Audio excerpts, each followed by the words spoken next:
Hey guys, it's November 12th, 2017. As you can see, we're having quite some rain over here in Seattle. Just typical Seattle winter weather. Okay, so here we have the wildflowers. You can see the plain corpses is still flowering. The crimson clovers, I don't think they're gonna flower. As you can see, they're not really growing anymore either. And then the other plants are all doing pretty well. You can see the Venus flytrap, I think it has stopped growing. Can't really see any new growth.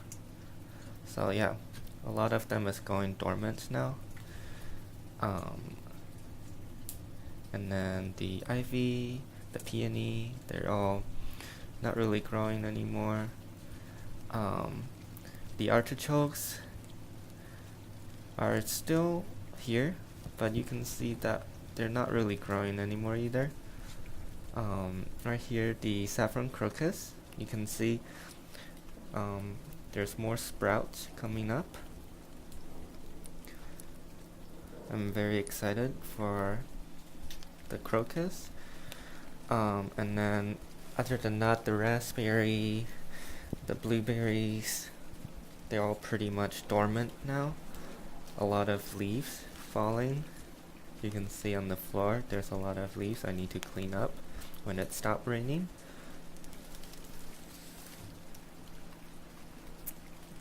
Rhubarb, same thing. The strawberries are still here, but you can see they're not really growing either. The hydrangea transplants are still here. You can see it's still alive, so I think that's a good sign. It's not the growing season, so we can't really see any growth.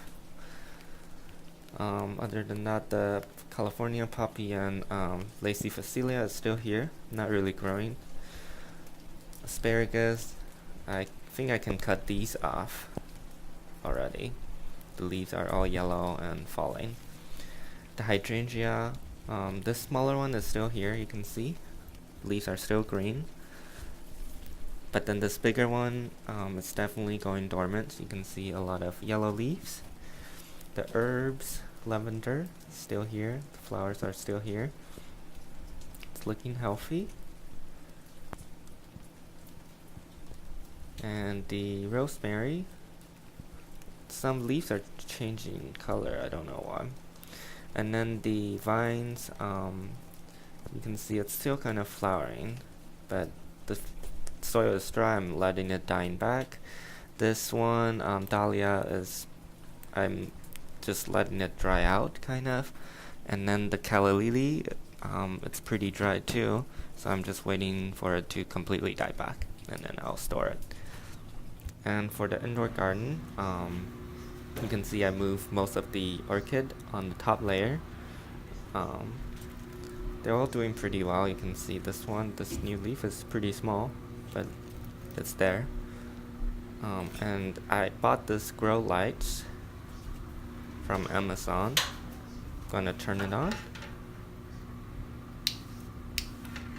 You can see it's blue and red. And from this you can see the leaves aren't really it's kind of black because they're absorbing all the wavelength of light. And this ficus tree is doing well, you can see. Haven't seen any leaf fall yet. The string of pearls are still here.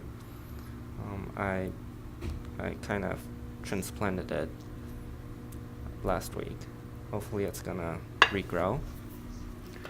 And other orchids are over here. All still doing pretty well. This new growth right here. And this new growth right here.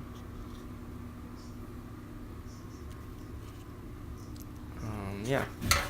Snake plants still waiting for the sprouts.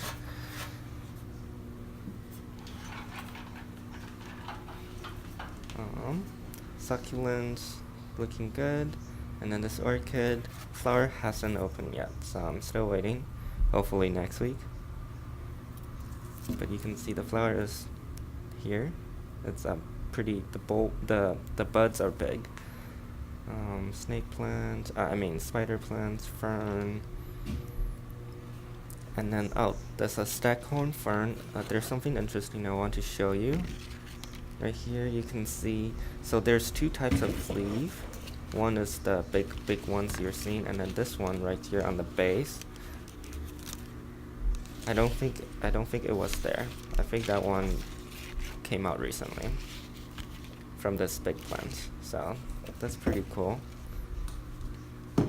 And yeah, other than that, other plants are all doing pretty well, I think. And then the other succulents right here, they're all doing well.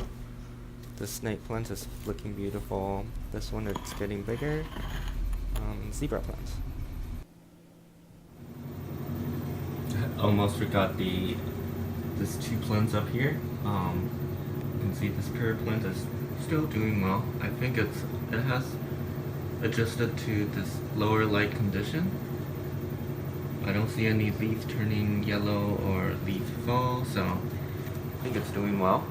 And then this calla plant is doing well too. I think it's adjusting pretty well to the lower light condition. But I think I'll still keep an eye on both of them in case they did something like the string of pearls.